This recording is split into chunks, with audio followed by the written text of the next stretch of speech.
One of the most effective ways to flatten a blood sugar spike after you eat carbs and to lower the overall glucose exposure is by simply walking after you eat. Over the past 2 years, I tested pretty much every single glucose lowering method I could find, more than once. But the only thing that really stuck with me, and I'm still doing today, is the walking after I eat. And I tested that with a continuous glucose monitor, which is a little device you attach to the back of your arm to monitor your glucose in real time. And I'm still doing this because it is really effective and you can somewhat control the effectiveness. With duration, you just walk for longer, or intensity, you just walk faster, or you run even. And the reason this is so effective is pretty cool. But first, why should you even care? Why make an effort and trying to keep your blood sugar stable? The thing is this. The occasional spike isn't catastrophic, but big and frequent spikes, meal after meal and day after day, they increase the daily wear and tear. And over time, this can increase glycation and oxidative stress and inflammation.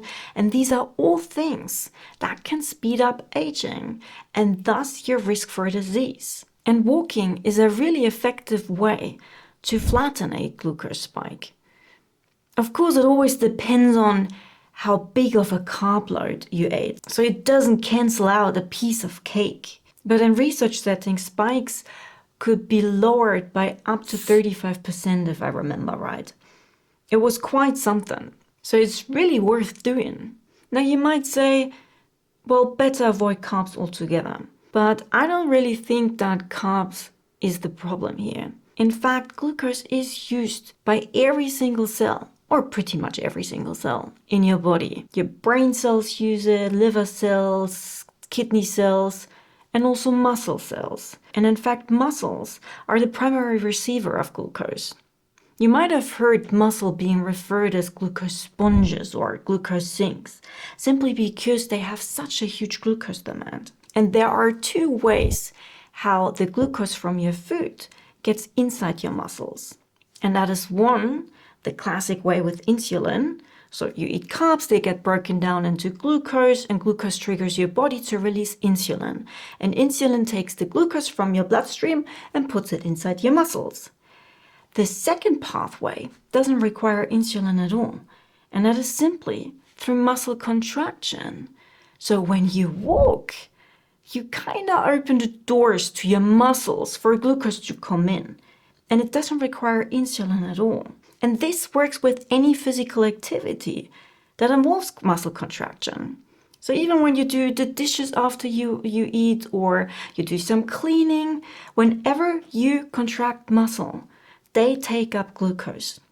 But the reason walking or anything that involves your leg muscles, like air squats, lunges, is the most effective is simply because they're big muscles compared to your biceps, triceps, or abs. They're kind of small muscle. Your glutes and quads and hamstring and calves, they are big muscles. So they have a huge glucose demand. But this gets even better. So when you walk or contract muscles in general, they take up glucose for energy, what they need immediately. The excess of that gets stored inside the muscle as glycogen. So the idea of glycogen is that whenever you need it later, the glucose for energy, it can easily be converted back into glucose, the glycogen. So muscles take the glucose they need immediately for energy, excess gets stored inside glycogen storages, and once that storage is full, the excess of that gets converted into fat. Now here's the cool part.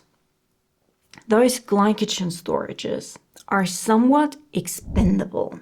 Untrained people or untrained muscle can store roughly 800 to 1600 calories worth in glycogen.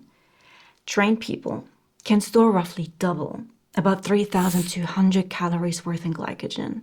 And that's a huge difference in glucose storage capacity. And that is one reason why fit people burn through carbs much more easily, simply because their muscle have more glucose demand.